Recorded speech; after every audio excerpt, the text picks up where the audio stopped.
زندگی کی نعمت، جوانی کی نعمت، اولاد کی نعمت، رشتہ داریوں کی نعمت، مکان کی نعمت، تجارت کی نعمت،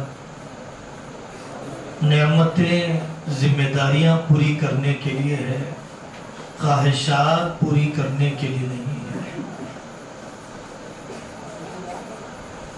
ایمان والے کی زندگی میں اور بے ایمان کی زندگی میں یہی فرق ہوتا ہے کہ بے ایمان خواہشات پوری کرنا چاہتا ہے، ایمان والا ان نعمتوں میں اللہ کے احکامات پورا کرنا چاہتا ہے۔ اس بات کے لیے قرآن کی دو مثالیں میں سناتا ہوں۔ حضرت سلیمان علیہ السلام اللہ کے وہ نبی ہیں جن کو اللہ تعالیٰ نے نبوت سے بھی نوازا، حکومت سے بھی نوازا۔ حضرت سلیمان علیہ السلام کو زبردست اللہ نے معجزہ دیا، یا ان کے وزیر آصف بن برخیہ کو یہ کرامت دی کہ پلک جھپکنے کی دیر میں بلقیس کا تخت لا کر حضرت سلیمان علیہ السلام کے سامنے رکھ دی۔ اللہ کے نیک بندوں کے دل کی کیفیت ایسے موقع پر کیسی ہوتی ہے؟ حضرت سلیمان علیہ السلام نے اس وقت فرمایا ھذا من فضل ربی، یہ میرے تربیت کرنے والے اللہ کی مہربانی ہے، سلیمان کا کمال نہیں ہے، اس کی حکومت کا کمال نہیں ہے۔ ھذا من فضل ربی لیبلونی ااشکر ام اکفر۔ عام طور پر آیت کا یہ حصہ بولا اور لکھا جاتا ہے، آگے کا حصہ بولا اور سوچا نہیں جاتا ہے۔ حضرت سلیمان علیہ السلام نے فرمایا لیبلونی ااشکر ام اکفر، اللہ مجھے آزمانا چاہتے ہیں کہ میں اتنی حیرت انگیز با کمال نعمت کے ملنے کے بعد اللہ کا شکریہ ادا کرتا ہوں یا ناشکری کرتا ہوں۔ نعمتوں کو لے کر بغاوت نہیں کی، نعمتیں ان کے لیے اللہ سے دور کرنے کا ذریعہ نہیں بن گئی۔ دوسری مثال قرآن کریم میں حضرت ذوالقرنین کی ہے رحمت اللہ علیہ، بڑے نیک بادشاہ، اللہ نے بڑا کام لیا، لوہے کی چادریں کھڑی کر دی، پیتل کا پانی پگھلا کر ڈالا، بہت بڑا کارنامہ۔ حضرت ذوالقرنین نے اتنا بڑا کام کرنے کے بعد فرمایا ھذا رحمت من ربی، یہ میرے اللہ کی رحمت ہے۔ پھر یہ گھمنڈ بھی نہیں آ جاتا کہ یہ ہمیشہ ہمیشہ رہے گی، یہ زام بھی پیدا نہیں ہو جاتا کہ آخرت سے آدمی بیگانہ ہو جائے۔ حضرت ذوالقرنین نے فرمایا فَإِذَا جَاءَ وَعْدُ رَبِّي جَعْلَهُ دَكَّاءَ وَكَانَ وَعْدُ رَبِّي حَقًّا۔ اللہ جب تک چاہیں گے یہ رہے گی عمارت، اللہ جب چاہیں گی یہ عمارت نہیں رہے گی۔ دنیا میں رہتے ہوئے اللہ کی نعمت کا دھیان، اللہ کے دیے ہوئے حکم کا دھیان، آخرت سے کوئی غفلت نہیں۔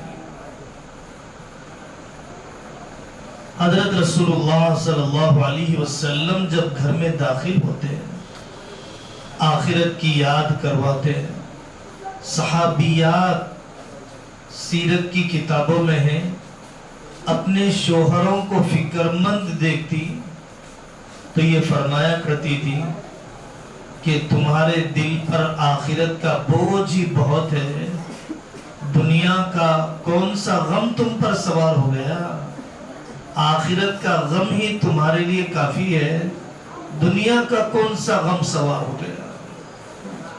اِنَّا كُنَّا فِي أَهْلِنَا مُشْفِقِينَ، ہم اپنے گھر والوں میں اللہ سے ڈر رہے تھے، میں اپنے بیوی بچوں میں رہ کر بے نمازی نہیں ہو گیا، رشتے ناتے میں نے نہیں کاٹے، ماں باپ سے بیگانہ نہیں ہو گیا، اپنی بہو اپنے داماد سے لا تعلق نہیں ہو گیا، رشتے داروں کا حق میں نہیں بھلا بیٹھا، اور جو ان نعمتوں سے اپنی آخرت کو اجاڑ لیتے ہیں ان کی مثال قرآن میں اللہ نے ذکر فرمائی، انہو کان فی اہلہ مسرورا انہو ظن ان لن یحور بلا ان ربہ کان بہ بصیرا، یہ تو مگن تھا اپنے گھر والوں میں، اسے تو کوئی فکر نہیں تھی کہ غزہ میں کیا ہو رہا ہے، اسے کوئی غم نہیں تھا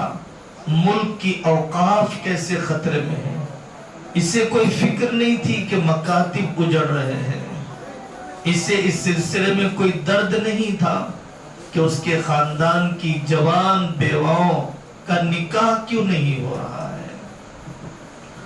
تو میرے عزیزوں، اس میری پوری بات کا خلاصہ یہی ہے کہ نعمتیں ذمہ داریاں پوری کرنے کے لیے ہوتی ہیں، خواہشات پوری کرنے کے لیے نہیں ہوتی ہیں۔ دوسری بات، مکان انسانوں کی ضرورت ہے۔ حضرت رسول اللہ صلی اللہ علیہ وسلم نے فرمایا، جس بندے کو 3 نعمتیں مل گئی اسے دنیا کا سب کچھ مل گیا، اسے کشادہ مکان، اسے راحت دہ سواری، اور اسے نیک صالح بیوی۔ 2-4 حدیثوں کا خلاصہ ہے یہ مضمون۔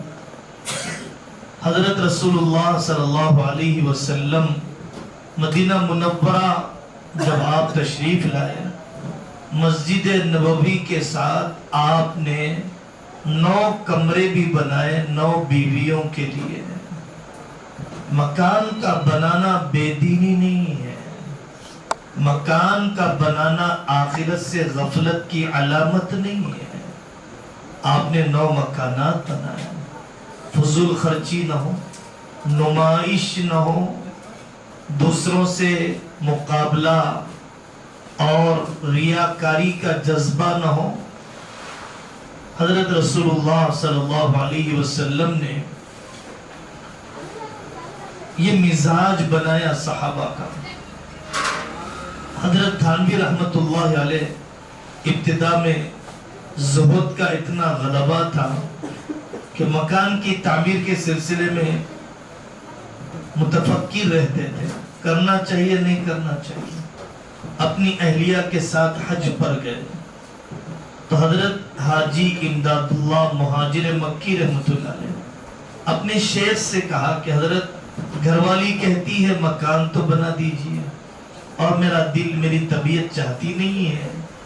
تو حضرت تھانوی رحمت اللہ علیہ کی ان کے شیخ نے اصلاح فرمائی کہ مکان تو ضرورت ہے، یہ کوئی زہد اور فکر آخرت کے خلاف نہیں ہے۔ پیر ذوالفقار صاحب دام برکاتہم کے شیخ فرماتے ہیں، لا ایمان لمن لا مکان لہو، کہ جس کا اپنا ذاتی مکان نہ ہو اس کا ایمان کوئی نہیں ہے۔ یہ تو ایک بزرگ کا ملفوظ ہے، صلاح الدین سیفی صاحب دام برکاتہم ہمارے ملک کے اکابر صوفیہ میں سے ہیں۔ وہ فرماتے ہیں، آدمی کے پاس جب 2 پیسے آ جائے، جب آدمی کے پاس 2 پیسے آ جائے تو اسے اپنا ذاتی آسرا بنانے کی فکر کرنا چاہیے۔ اس زمانے میں تاجروں کے 2 مزاج ہیں۔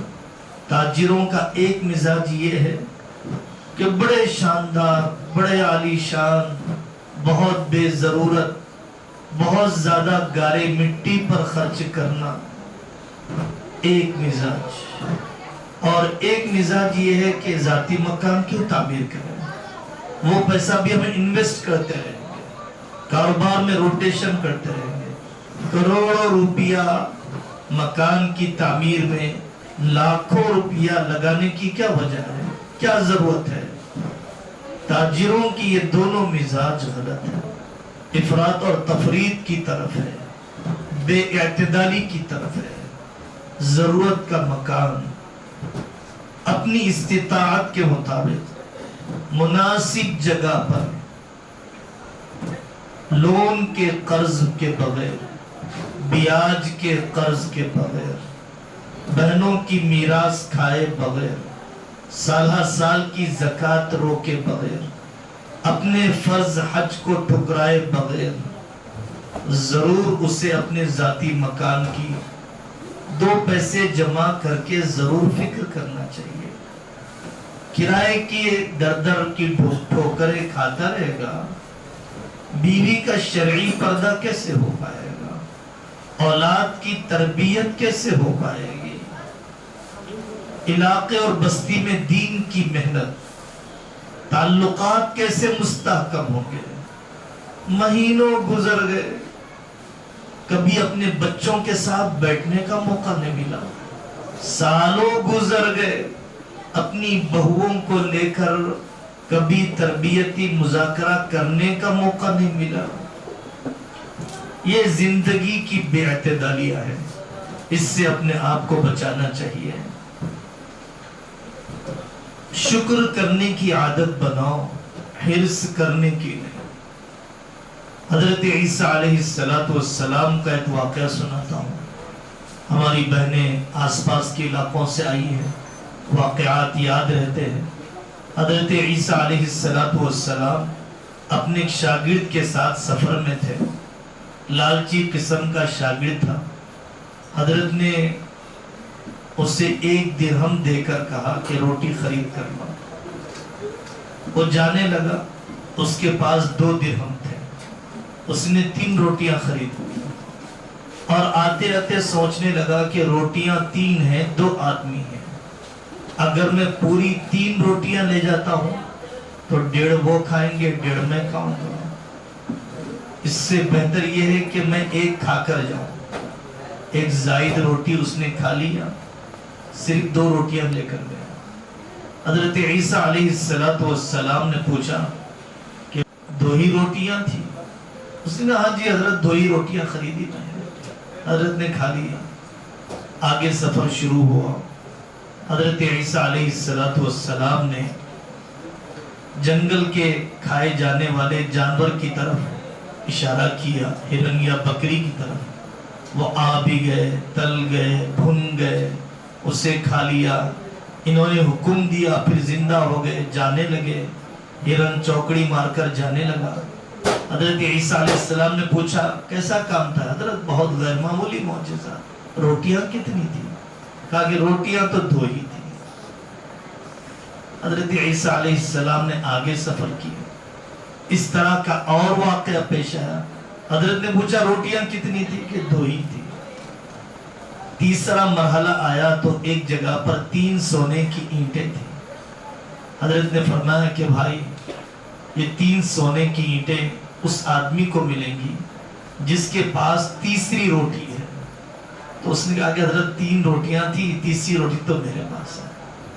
حضرت نے فرمایا کہ یہ دنیا تیرے لیے ہی ہو، رکھ لے، میں یہاں سے چلا، میرے ساتھ رہنے کے قابل نہیں ہوں۔ حرص بھی ایسی ہی چیز ہے، اچھے اچھے رشتے آدمی کھو دیتا ہے، مخلص دوستوں کو کھو دیتا ہے، وفادار اپنائیت والوں کو کھو دیتا ہے۔ حضرت عیسیٰ علیہ السلام آگے سفر کرنے لگے۔ امام غزالی رحمت اللہ علیہ نے بھی اس واقعے کو نقل کیا۔ یہ شخص یہاں پر لیٹا ہوا تھا، 3 چور آئے، 3 چوروں نے اس آدمی کا قتل کر دیا، 3 سونے کے اینٹ رکھ لیے، اور 3 چوروں نے مل کر مشورہ کیا کہ بھائی کھانے کا انتظام کیا جائے. ایک آدمی جا کر کھانا لائے. ایک آدمی کھانا لانے کے لیے گیا. 2 آدمی مشورہ کرنے لگے کہ یہ آئے تو ہم اس کا قتل کر دیں گے تاکہ ایک اینٹ ہم دونوں میں برابر تقسیم ہو جائے.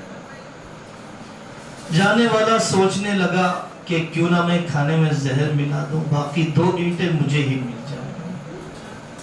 وہ کھانے میں زہر ملا کر لائے. انہوں نے آتے ہی اس کا قتل کر دیا.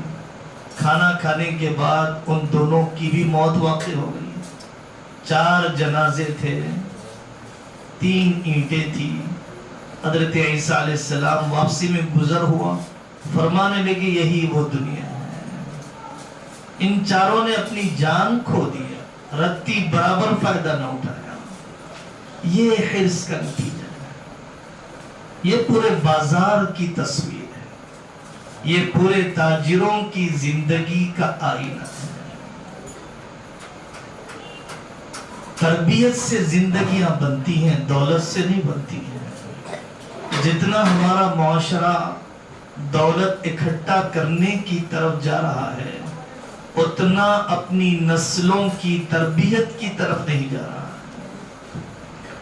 حضرت آقا صلی اللہ علیہ وسلم نے فرمایا ارضا بما قسم اللہ لک تکن اغنى الناس.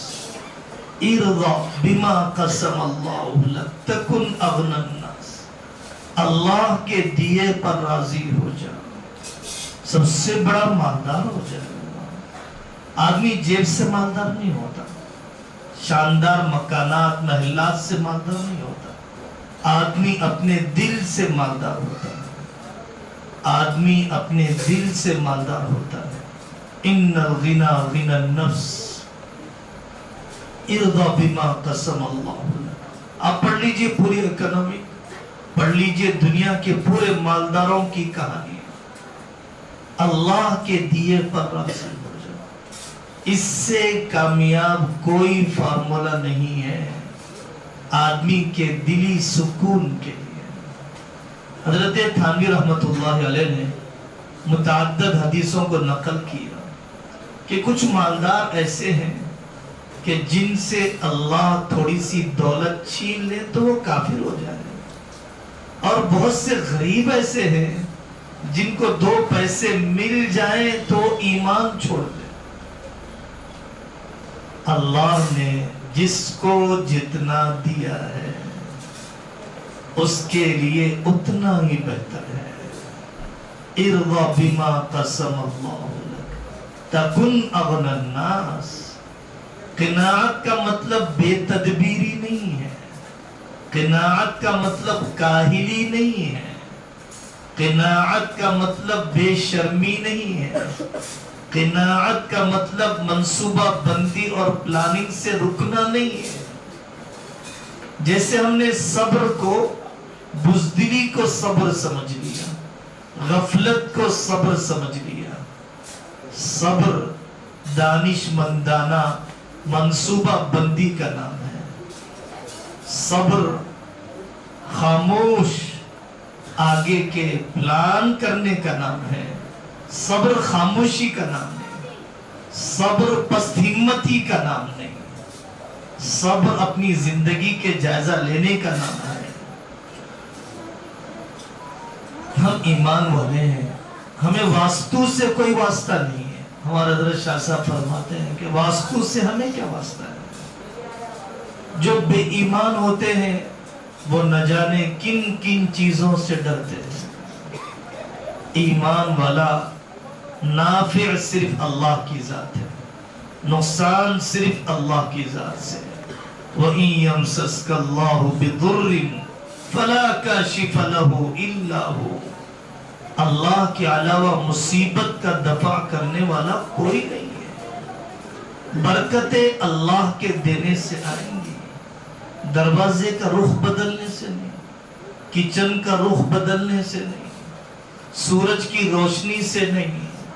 سورج کوئی خدا نہیں ہے, سورج خود مخلوق ہے. اللہ تبارک و تعالیٰ اس کی روشنی کو چھپا کر اپنی قدرت کا اظہار فرماتے ہیں. سورج سجدہ کرتا ہے اللہ کے پاس جا کر, پھر اس کے بعد نکلتا ہے جب اللہ کی اجازت ملتی ہے. حدیث پاک میں ہے، قرآن اشارہ دیتی، قرآن کی آیت اشارہ دیتی ہے. واسطو اپنے ایمان کا سودا کر لینا ہے. غیر مسلم کے لیے مکان ہم اس کے پلان کے مطابق بنا کر دے دیں، کوئی بات نہیں ہے. ہم اس پر عقیدہ بنا کر مکان بنائیں تو یہ کافرانہ عمل ہے، یہ مشرکانہ عمل ہے.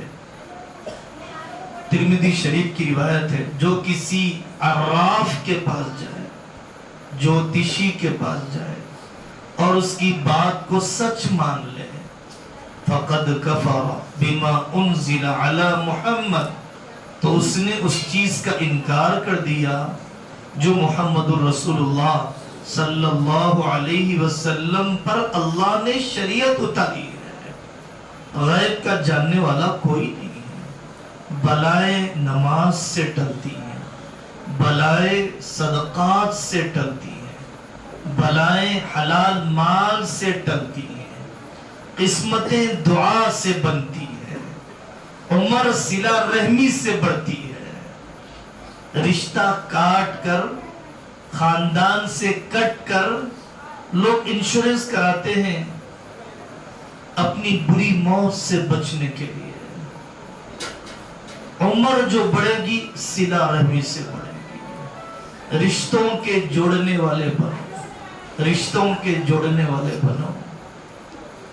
من احب ان یبسط له فی رزقه وینسأ له فی اثره فلیصل رحمه. صرف شادیوں میں جانے سے رشتے نہیں جڑیں گے، بیماریوں میں روٹی کے 2 پھلکے دینے سے رشتے جڑیں گے، جنازے میں تدفین میں شریک ہونے سے رشتے نہیں جڑیں گے، بیماریوں میں تعزیت کرنے، پرساد دینے، خاندان کے بیواؤں کا بوجھ ہلکا کرنے سے رشتے جڑیں گے.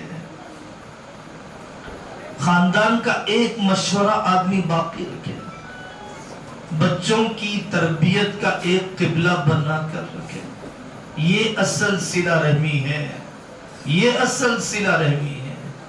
لوگ راشن دے کر بے فکر ہو جاتے ہیں، ہم نے فلانے صاحب کے راشن کا انتظام کر دیا، لیکن ہم نے ان کے لیے ایک مشورے کا انتظام نہیں کیا. جائیداد لے کر کیا کرو گے جب رشتے ہی باقی نہیں رہے؟ جائیداد کی ہوس اتنی بڑھ گئی، جائیداد کی ہوس اتنی بڑھ گئی. ماں کا رشتہ، باپ کا رشتہ نظر نہیں آتا، بہن کا رشتہ نظر نہیں آتا، بھائی کا رشتہ نظر نہیں آتا.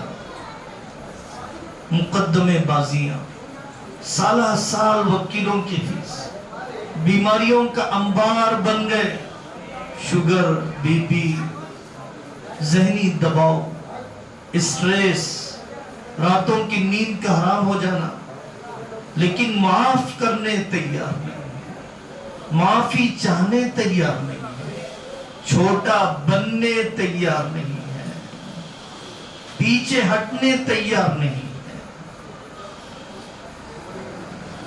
حرص کی مثال بعض حکماء نے دی ہے کہ ایک بلی کو جس پتھر پر چھری کو تیز کیا جاتا ہے وہ پتھر مل گیا، اسے وہ چاٹنے لگی تو خوب مزہ آیا، اتنے میں اس کا انتقال ہو گیا. وجہ یہ تھی کہ وہ اس پتھر کو چاٹ رہی تھی تو اسی کا خون رس رہا تھا، اسی کا خون نکل رہا تھا، اور اسے جو لذت آ رہی تھی اپنے جسم سے نکلنے والے خون سے آ رہی تھی. اپنا خون پی کر اس نے اپنی جان سے ہاتھ دھو دیا. یہ حریص کی مثال، معاف نہ کرنے والے کی مثال. اس کے بعد کون سی برکتوں کی توقعات ہیں؟ اس کے بعد کون سی دعاؤں کی قبولیت کی امید ہے؟ حضرت محمد بن حنفیہ اور حضرت سیدنا حسن رضی اللہ عنہ دونوں سوتیلے بھائی ہیں. ان کے والد ایک ہے حضرت علی کرم اللہ وجہہ، ان کی والدہ الگ الگ ہے. حضرت محمد بن حنفیہ، حضرت سیدنا حسن رضی اللہ عنہ. انبن ہوتی ہے، انبن ہونا منع نہیں ہے. غصہ آتا ہے، بے قابو ہو جاتا ہے آدمی، انسان کی فطرت ہے. لیکن اس ناراضگی کو باقی رکھنا 3 دن سے زیادہ، 3 دن سے زیادہ، 3 دن سے زیادہ اس بدمزگی کو باقی رکھنا شریعت اس کی اجازت نہیں دیتی ہے. میری شریعت پر میں قربان. انسانی فطرت کی بھی رعایت کی ہے اور انسانی سماج کی بھی رعایت کی ہے. ابھی میری آپ سے لڑائی ہوگی تو بہت کم ایسے ہمت والے ہیں کہ فوراً ہم آپ سے معافی چاہیں، گلے لگ جائیں. لیکن 3 دن میں میرے جذبات کا اشتعال، میرے غصے کا ابال اتر جانا چاہیے، اتر جانا چاہیے، اتر جانا چاہیے. حضرت محمد بن حنفیہ نے خط لکھا حضرت سیدنا حسن رضی اللہ عنہ کو، میرے بھائی آپ کا مقام میرے سے اونچا ہے، آپ جنت کے جوانوں کے سردار. آپ کی والدہ کا مقام میری والدہ سے بہت اونچا ہے. آپ کی والدہ حضرت فاطمہ رضی اللہ عنہ جنت کی عورتوں کی سردار، آپ جوانوں کے سردار. اور پھر آپ کے نانا کا مقام محمد الرسول اللہ صلی اللہ علیہ وسلم کا، میرے نانا کی کیا حیثیت ہے. میں یہ چاہتا ہوں کہ ساری عزتیں آپ کو مل گئی، ساری عزتیں آپ کو مل گئی. پہلے سلام کرنے کی عزت بھی آپ کو مل جائے. گویا ایک اعزاز حاصل کرنے کا موقع دیا جا رہا ہے، ایک بہترین اپورچنٹی دی جا رہی ہے. انہوں نے اسے جیت ہار کا مسئلہ نہیں بتایا، انہوں نے انہیں عزت اور ذلت کا مسئلہ نہیں بتایا. حضرت سیدنا حسن رضی اللہ عنہ آئے، اس خط کو پڑھ کر اپنے بھائی محمد بن حنفیہ کو سینے سے لگا دیا. میرا بھائی، میرا بھائی، میرا بھائی. عمرہ بھی کرنا آدمی کے لیے آسان ہے، اندرون بیرون جانا بھی آدمی کے لیے آسان ہے، مسجد مدرسے بنانا بھی آدمی کے لیے آسان ہے، لیکن رشتوں کا جوڑنا بہت مشکل ہے. اپنی بہو سے معافی چاہنا مشکل ہے، اپنی ساس سے بدمزگی ختم کرنا مشکل ہے، اپنے سمدی سے اخلاقی برتاؤ میں محبت کا رنگ باقی رکھنا مشکل ہے. اپنی زبان اپنے فریق مخالف کے بارے میں، اگینسٹ گروپ کے بارے میں صاف رکھنا مشکل ہے. میرے دینی بھائیوں اور ہماری مائیں اور بہنیں جو آئی ہیں، بطور خاص اپنے وقت کو استعمال کرو. بہت آنسو ضائع ہوئے ہیں. اپنی بہو کے دکھڑے سنانے، اپنی ساس کے شکوے کرنے، وقت برباد ہو گیا. کرنے کے کاموں میں لگیے، کرنے کے کاموں میں لگیے. ہم نے نہیں سیکھا کامیاب بہو کیسے ہوتی ہے، ہم نے نہیں سیکھا کہ کامیاب ساس کیسے ہوتی ہے، ہم نے نہیں سیکھا کہ داماد کے ساتھ برتاؤ کیسے کیا جاتا ہے، ہم نے نہیں سیکھا کہ بہو کو اپنے گھر کے مشورے میں باعزت طریقے سے شریک کیسے کیا جاتا ہے. گھر ہیں جو جہنم کی آگ میں جل رہے ہیں، گھر ہے جو جہنم کی آگ میں جل رہے ہیں. ایک دو واقعات سناتا ہوں. ہندوستان کے جنوبی حصے میں ایک بڑے عالم رہتے ہیں. ان کی بیوی کا انتقال کا وقت قریب آیا تو انہوں نے وصیت کی کہ میری بہوؤں کو میرے ذاتی سونے میں سے اتنا دیا جائے. بیٹیوں کو تو میراث کا حصہ ملے گا، بیٹوں کو بھی میراث کا حصہ ملے گا، لیکن جن بہوؤں نے میری خدمت کی ہے اور جن بہوؤں کی دلجوئی کی ضرورت ہے، انہوں نے وصیت کی کہ اتنا سونا میری بہوؤں کے لیے۔ شریعت کے وصیت کے قانون کو سیکھو، شریعت کے وصیت کے قانون کو۔ مرتے ہوئے بھی رشتوں کی دراڑیں چھوڑ کر نہ مرو، مرتے ہوئے۔ میں پورا فرشتہ ہوں، آپ پورے شیطان ہیں، میں 100% حق پر ہوں، آپ 100% باطل ہیں۔ حضرت جی مولانا انعام الحسن صاحب رحمۃ اللہ علیہ کے پاس 2 گروپ آئے اور دونوں آ کر کہنے لگے حضرت یہ ایسا ہے، یہ ایسا ہے، یہ ایسا ہے، اور سامنے والے گروپ نے کہا حضرت یہ ایسا ہے، یہ ایسا ہے۔ حضرت نے فرمایا بھائی آپ یہ کہہ رہے ہیں کہ فلانا ایسا ہے، میں فرشتہ ہوں، اور یہ سامنے والے صاحب کہہ رہے ہیں کہ سامنے والا پورا عیبوں سے بھرا ہوا ہے اور آپ فرشتے ہیں۔ آپ کسی اور جگہ اپنے مسئلے کے تصفیے کے لیے جائیے، میں انسانوں کے درمیان فیصلہ کرتا ہوں، 2 فرشتوں کے درمیان فیصلہ نہیں کرتا ہوں۔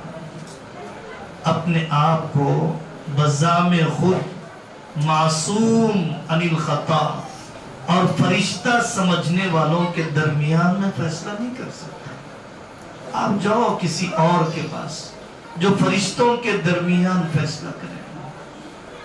میں تو انسانوں کے درمیان مصالحت کراتا ہوں، اور جب 2 انسان اپنے آپ کو انسان سمجھتے ہیں تو وہ یہ بھی مانتے ہیں کہ کہیں نہ کہیں مجھ میں بھی کمی ہے، آپ مجھے اپنے قابل اصلاح پہلو بتا دیجئے۔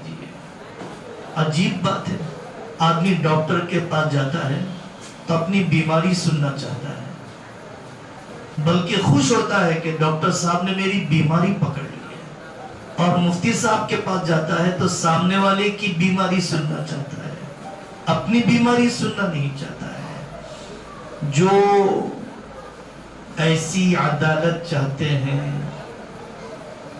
کہ جج کا فیصلہ دونوں فریقوں کے مکمل موافقت میں ہو، وہ کسی اور دنیا میں چلے جائیں، اس زمین پر کوئی فیصلہ دونوں کی موافقت میں نہیں ہو سکتا ہے۔ جو لوگ ہار ماننا نہیں سیکھتے ہیں، جو ہار ماننا نہیں سیکھتے ہیں، جو لوگ ہار ماننا نہیں سیکھتے ہیں، اپنی زندگیاں ہار جاتے ہیں، وہ اپنے رشتے ہار جاتے ہیں، وہ اپنی اولاد کو ہار جاتے ہیں، وہ اپنے ماں باپ کو ہار جاتے ہیں، وہ اپنی بہوؤں کو ہار جاتے ہیں۔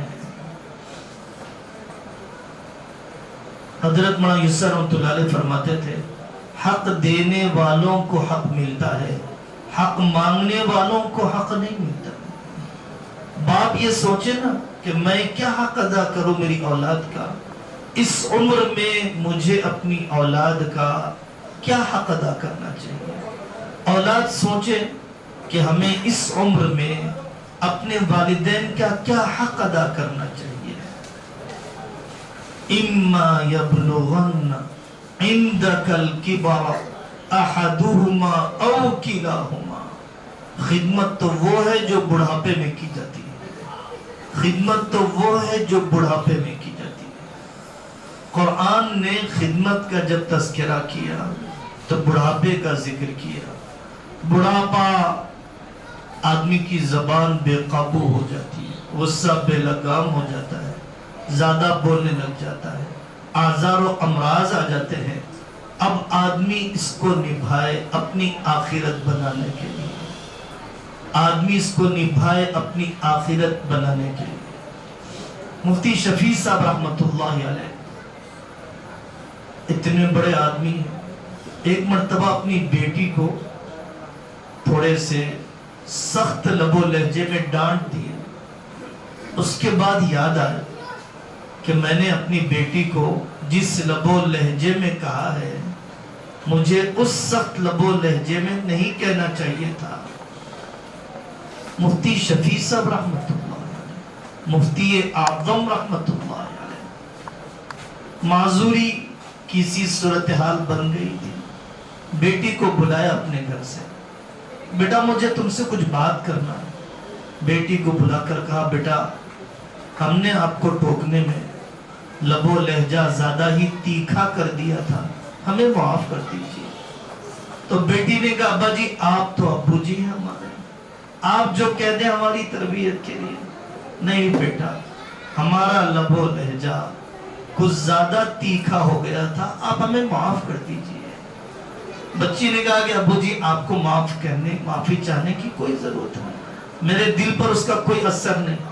نہیں بیٹے آپ زبانی طور پر کہہ دو میری تسلی کے لیے کہ میں نے معاف کر دیا، میری تسلی کے لیے کہہ دو کہ میں نے معاف کر دیا۔ یہ بڑے لوگ ہیں، یہ بڑے لوگ ہیں، یہ آخرت والے لوگ ہیں، یہ اللہ سے ڈرنے والے لوگ ہیں، یہ اپنی آخرت کو یاد رکھنے والے لوگ ہیں۔ ابو بکر کو معاف کرنے کی ضرورت ہے، کیا مجھے معاف کرنے کی ضرورت نہیں؟ الا تحبون ان یغفر اللہ لکم، معافی چاہنے پر معاف نہ کرنا اتنا بڑا گناہ ہے جتنا کہ حرام ٹیکس وصول کرنے کا گناہ ہے۔ میرا بیٹا مجھ سے معافی چاہنے کے لیے آیا، میرا شاگرد مجھ سے معافی چاہنے کے لیے آیا، میری بہو مجھ سے معافی چاہنے کے لیے آئی، میری بیوی مجھ سے معافی چاہنے لگ گئی، اور میں یہ کہنے لگ جاؤں کہ بہت آیا معافی چاہنے والا، کب تک اس طرح سے کرے گا؟ نہیں نہیں نہیں، حضرت رسول اللہ صلی اللہ علیہ وسلم نے فرمایا جب کسی سے معافی چاہی جائے اور وہ اس کو معاف نہ کرے تو ناجائز ٹیکس وصول کرنے والے کا جو گناہ ہے وہ گناہ اس شخص کو ہوگا جس نے معاف نہیں کیا ہے۔ نئی جگہ، نیا مکان، نیا گھر، نیا کمرہ، عجیب بات ہے ہم شیطانی طاقتوں سے ڈرتے ہیں، اتنا تو اللہ سے نہیں ڈرتے۔ ابن سیرین رحمت اللہ علیہ فرماتے تھے تم خواب میں شیطان سے ڈر جاتے ہو، بیداری میں اللہ سے نہیں ڈرتے ہو۔ ابن سیرین رحمت اللہ علیہ فرماتے تھے اگر تیرا بیداری کا عمل صحیح ہے تو تیرے خواب تجھے نقصان نہیں پہنچائیں گے، اگر تیرا بیداری کا عمل صحیح ہے تو تیرے خواب تجھے نقصان نہیں پہنچائیں گے۔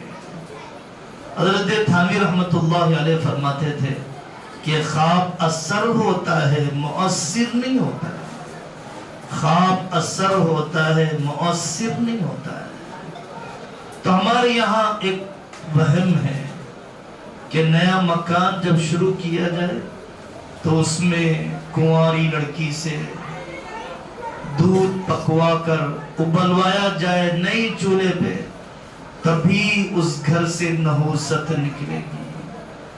بکرا ذبح کیا جائے، خون دکھایا جائے شیطانی طاقتوں کو، اور وہ خون اس گھر کی جگہ پر دفن کیا جائے، تبھی اس گھر سے نحوست نکلے گی۔ یہ مشرکانہ عقیدہ ہے، یہ کافرانہ ذہنیت ہے۔ ایمان والے کے لیے حضرت رسول اللہ صلی اللہ علیہ وسلم کا فرمان، جس گھر میں سورہ بقرہ پڑھا جائے، آپ نے فرمایا اپنے گھروں کو قبرستان نہ بناؤ۔ جس گھر میں سورہ بقرہ پڑھا جائے وہ قبرستان نہیں ہوگا، وہ ویران نہیں ہوگا، سورہ بقرہ کا عمل ہے۔ ایمان والے کی صبح تو تہجد سے ہوتی ہے۔ ہمارے گھروں کا نظام بگڑ گیا، کھانے کے اوقات طے نہیں ہے، نماز کے اوقات طے نہیں ہے۔ فون نے اسپنج کی طرح سارے خاندان کے اوقات کو چوس لیا ہے۔ بچے کچے تھوڑے سے وقت وہ بھی غیبتوں میں گزر گئے، ایک دوسرے سے بات چیت میں گزر گئے، ہمارے یہ گاؤں دیہات میں رہنے والے علماء کرام، ہماری بیٹیاں 9 بجے سے لے کر 4 بجے تک کا وقت عالم کورس ہو سکتا ہے، تفسیر کا سبق ہو سکتا ہے، سیرت کا سبق ہو سکتا ہے۔ لگے بندھے نظام سے اپنے آپ کو جوڑ دو، تب تمہارے اوقات ضائع ہونے سے بچ جائیں گے۔ لگے بندھے نظام سے اپنے آپ کو جوڑ دو تو تمہارے ضائع ہونے والے اوقات بچ جائیں گے۔ شرم تو کرو جب غزہ کے ویڈیوز کو دیکھتے ہو، حمیت کو تو للکارو جب ان بہنوں کو دیکھ رہے ہو کہ ملبے میں بھی وہ اپنے پردے کی حفاظت کرتی ہے، اور جب دیکھ رہے ہو کہ وہ بہنیں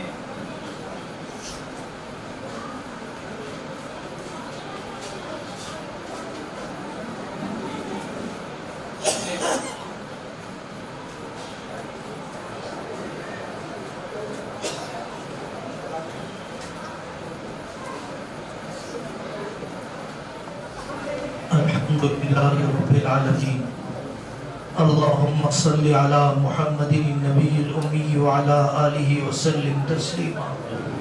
اے اللہ ہمیں اپنا خوب شکر کرنے والا بنا دیجیے، ذکر کرنے والا بنا دیجیے۔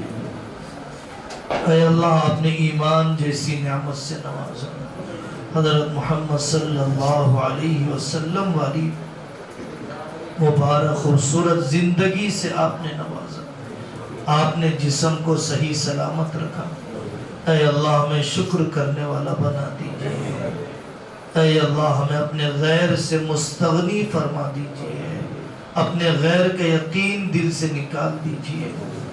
اے اللہ آپ نے جو ظاہری نعمت عطا فرمائی ہے، حسی نعمت عطا فرمائی ہے، معنوی نعمتیں بھی دے دیجیے، روحانی نعمتیں بھی دے دیجیے، سونے چاندی دے دیے، حیا بھی دے دیجیے، اینٹوں والے مکان دے دیے، جڑے ہوئے دل والے گھر بھی دے دیے، بیٹیاں دی ہیں، حیا بھی عطا فرمائے، کاروبار دیے ہیں، ہر قسم کی بے برکتی والی چیزوں سے ہم سب کی حفاظت فرمائے۔ اے اللہ ہمارے ماں باپ کو عافیت عطا فرمائیے، صحت عطا فرمائیے، عافیت عطا فرمائیے، صحت عطا فرمائیے۔ واقعتاً ہم سے ان کی خدمت بھی نہیں ہو سکی اور ان کی تکلیف بھی دیکھی نہ جا سکی۔ اے اللہ انہیں عافیت دے دیجیے، صحت دے دیجیے، نورانی بڑھاپا دے دیجیے، آپ سے ملاقات کی شوق والا بڑھاپا دے دیجیے، آپ سے عشق والا بڑھاپا دے دیجیے، دعوت کی محنت والا بڑھاپا دے دیجیے۔ ہمارے جو ماں باپ دنیا سے چلے گئے، اے اللہ ان کے درجات کو بلند فرما دیجیے، ان سے راضی ہو جائیے، ان کو اپنے سے راضی فرما دیجیے۔ اے اللہ ہم قرضوں میں ڈوبے ہیں، کاروبار کی بے ترتیبی میں ہیں، اے اللہ ادا فرما دیجیے، ادا فرما دیجیے، ادا فرما دیجیے، سلیقہ دے دیجیے، ہر قسم کی بے ترتیبی سے بچا دیجیے۔ اللہم اکفنی بحلالک عن حرامک واغننی بفضلک عمن سواک۔ اللہم اکفنا بحلالک عن حرامک واغننا بفضلک عمن سواک۔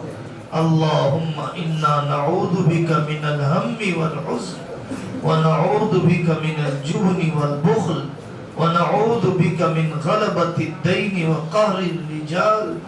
اللہم انا نعوذ بک من زوال نعمتک وتحول عافیتک وفجاءۃ نقمتک وسوء عذابک۔ اے اللہ میں پناہ دے دیجئے ایمان کے بعد ارتداد کی طرف جانے سے، اے اللہ میں اپنی پناہ دے دیجئے نعمتوں کے چھیننے سے، اے اللہ میں حفاظت دے دیجئے سخت آزمائشوں کے آنے سے۔ اے اللہ، اے اللہ، اے اللہ ہمارے گناہوں کی نحوست ہماری نسلوں میں منتقل نہ فرمائیے، ہمارے مکانوں میں وہ برکتیں دیجئے جو آپ نے شاہ ولی اللہ کے مکان میں برکت عطا فرمائی وہ دیجئے جو سید احمد شہید کی نسل میں عطا فرمائی، وہ دیجئے جو عمر بن عبدالعزیز کے مکان میں عطا فرمائی، وہ دیجئے جو وہاں الیاس صاحب کے خاندان میں عطا فرمائی، وہ کام لے لیجئے جو تھانہ بھون کے چھوٹے سے مکان میں حکیم الامت کے ذریعے سے آپ نے لے لیا۔ اے اللہ، ظرف دینے والے بھی آپ ہیں، مظروف دینے والے بھی آپ ہیں، برتن دینے والے بھی آپ ہیں، اندر کی بھیگ دینے والے بھی آپ ہیں۔ اے اللہ، ہمیں اس بات کا پورا یقین ہے کہ ہم اس دعا کے قابل نہیں۔ اے اللہ، آپ کی رحمت بہت وسیع ہے، اپنی رحمت سے عطا فرما، اپنی رحمت سے عطا فرما، اپنی رحمت سے عطا فرما۔ آپ کے اسماء حسنہ کا واسطہ، آپ کے اسم اعظم کا وسیلہ جسمانی روحانی بیماریوں سے شفا عطا فرما دیجئے۔ نادانیاں ہوئی ہیں، ناقدریاں ہوئی ہیں، بے ادبیاں ہوئی ہیں، تنہائی ناپاک ہوئی ہے، اے اللہ سنا ہے آپ جب راضی ہو جاتے ہیں تو سیئات کو حسنات سے مبدل فرما دیتے ہیں، آپ جب راضی ہوتے ہیں صدیوں کا کام سالوں میں کرا لیتے ہیں، اے اللہ آپ جب چاہ لیتے ہیں تو گناہوں کے سمندر پر قلم عفو پھیر دیتے ہیں۔ اے اللہ وہ معاملہ کیجئے جو آپ کی شان کریمی کا تقاضا ہے، وہ معاملہ نہ کیجئے جس کے ہم اپنی بدعملی کی وجہ سے مستحق ہیں، وہ معاملہ نہ کیجئے جس کے ہم اپنی بدعملی کی وجہ سے مستحق ہیں۔ اے اللہ ہمارے ٹوٹے ہوئے خاندانوں کو مشتمل فرما دیجئے، سودی قرضوں میں ہے ریا عطا فرما دیجئے، مقدمات میں محروس ہیں خلاصی وہ کام لے لیجئے جو آپ کو پسند دیتا، وہ کام لے لیجئے جسے آپ چاہتے ہو، وہاں سے دلوں کو جوڑ دیجئے جو آپ سے جڑے ہوئے۔ اے اللہ آپ کی محبت دے دیجئے، آپ سے قریب کرنے والے اعمال کی محبت دے دیجئے۔ اے اللہ آپ سے قریب کرنے والے بندوں کی محبت دے دیجئے، اسلامی زندگی ایمانی موت عطا فرما۔ وصلی اللہ تعالی علی خیر خلقہ محمد وعلی آلہ واصحابہ اجمعین والحمد للہ رب العالمین۔